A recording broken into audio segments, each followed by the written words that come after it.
आप देखें कि हमने पोलिनेशन पढ़ा था, अब हम पढ़ने जा रहे हैं सेल्फ पोलिनेशन और क्रॉस पोलिनेशन। पोलिनेशन के अमल का तो आपको पता चल गया है, अब हम आते हैं सेल्फ पोलिनेशन पे और क्रॉस पोलिनेशन पे।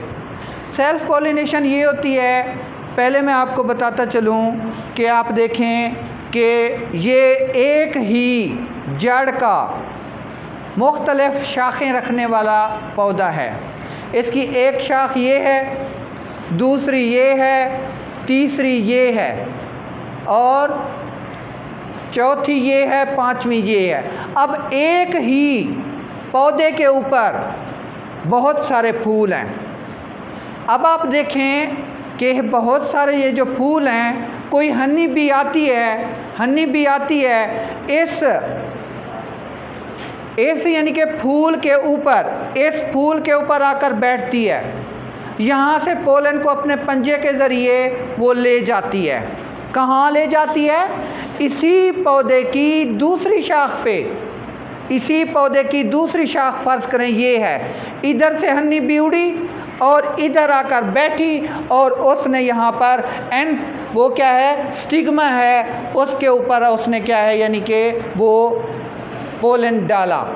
ठीक है, वो पोलन डाला तो वो ओवरी में गया और वो जो ओवरी है उस ओवरी से यानी कि सीड पैदा हुआ।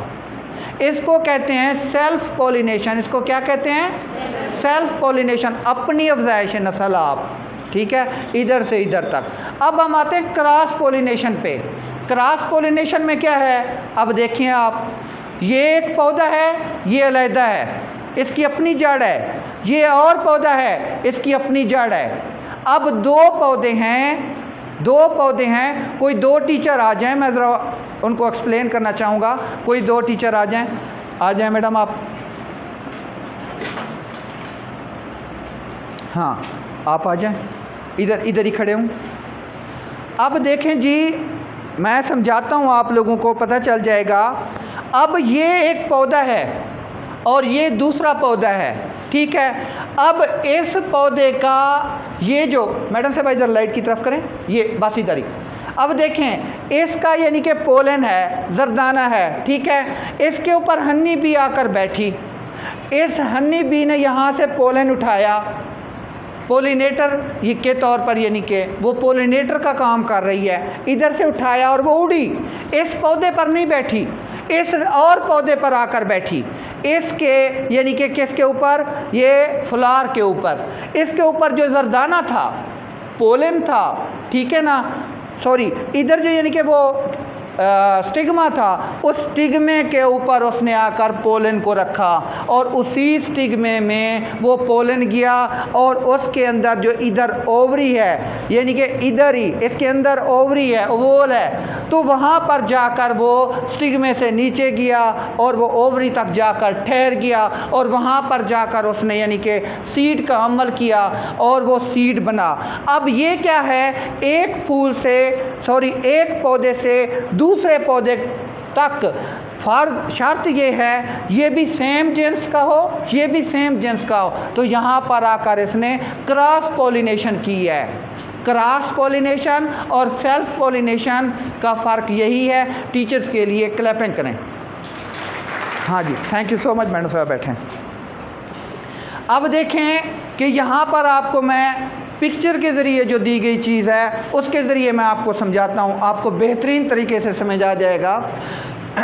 अब देखें, ये एक पौधा है, इसकी अपनी एक रूट है, इसका अपना एक स्टेम है, इसका अपना एक लीफ है और इसका अपना एक फ्लावर है, उसके ऊपर इसके पोलेंस हैं। ठीक है, अब क्या होता है, यानी कि इसी एक ही पौधे का एक जो फूल है, ये ए फूल है, ए फ्लावर है। ठीक है, अब ये बी फ्लावर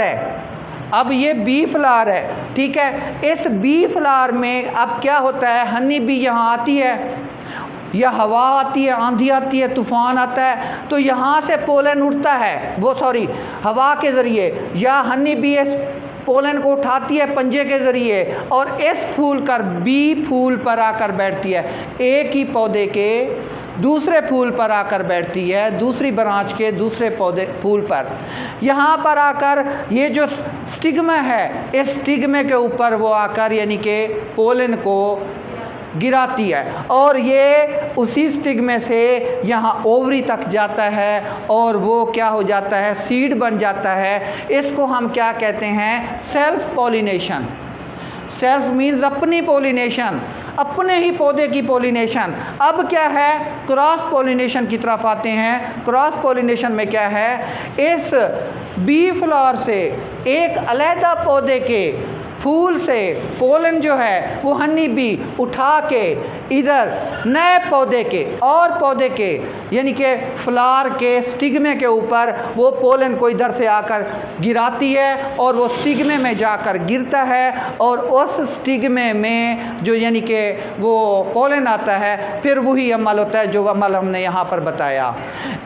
एक ही पौधे के एक फूल का उसी पौधे के दूसरे फूल के अंदर पोलन जाना और सीड का अमल होना, इसको कहते हैं सेल्फ पॉलिनेशन। और एक पौधे के फूल के पोलन को उठाकर दूसरे पौधे के फूल के स्टिग्मे में पोलन को ले जाना और उसी पोलन से सीड पैदा होना, ये डिफरेंस था सेल्फ पॉलिनेशन और क्रॉस पॉलिनेशन का। इसी तरह ये जो खजूरें होती हैं, सऊदीया में हमारे हाजी मार्का जाते हैं मज़दूरी के लिए, वहाँ खजूरों से क्या करते हैं, वहाँ पर खजूरों के ऊपर पहले स्टार्ट में यानी कि बूर वो जो जरदाने हैं वो निकलते हैं, फिर वो उनको लाग देते हैं। लाग देने के लिए उसको लाग को ही हम क्या कहते हैं, पॉलिनेशन कहते हैं, ठीक है ना। तो वो क्या करते हैं, एक खजूर के यानी कि जरदाने को यानी कि बूर को उठाकर वो दूसरे खजूर के बूर में जाकर डालते हैं। इस तरह वहाँ पर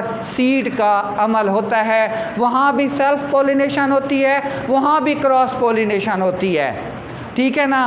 तो ये अल्लाह ताला का निज़ाम है। हम लोगों को अब हमारा जो ये एरिया है साउथ पंजाब का, यहाँ पर हम खजूरों का ये इस तरह का काम नहीं करते, पॉलिनेशन का अमल।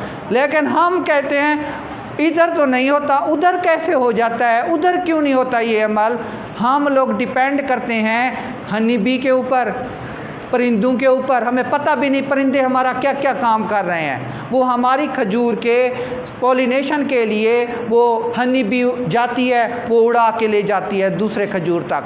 आंधी आती है, वो उड़ा के ले जाती है। कौवा आता है, उड़ा के ले जाता है। चिड़िया आती है, बैठती है उस बूर के ऊपर, जरदाने के ऊपर, वो दूसरी खजूर के स्टिग्मे में जाकर गिराती है। तो इस तरह पता है आपको वो क्या हो जाता है, यानी कि पॉलिनेशन का और सेल्फ पॉलिनेशन का अमल हो जाता है। मैंगोज़ का भी होगा और इसी तरह और बड़े बड़े यानी कि प्लांट्स हैं, वो यानी कि ट्रीज़ हैं, उनका भी होता है। तो ये था यानी कि मेरी तरफ से सेल्फ पॉलिनेशन और क्रॉस पॉलिनेशन का अमल।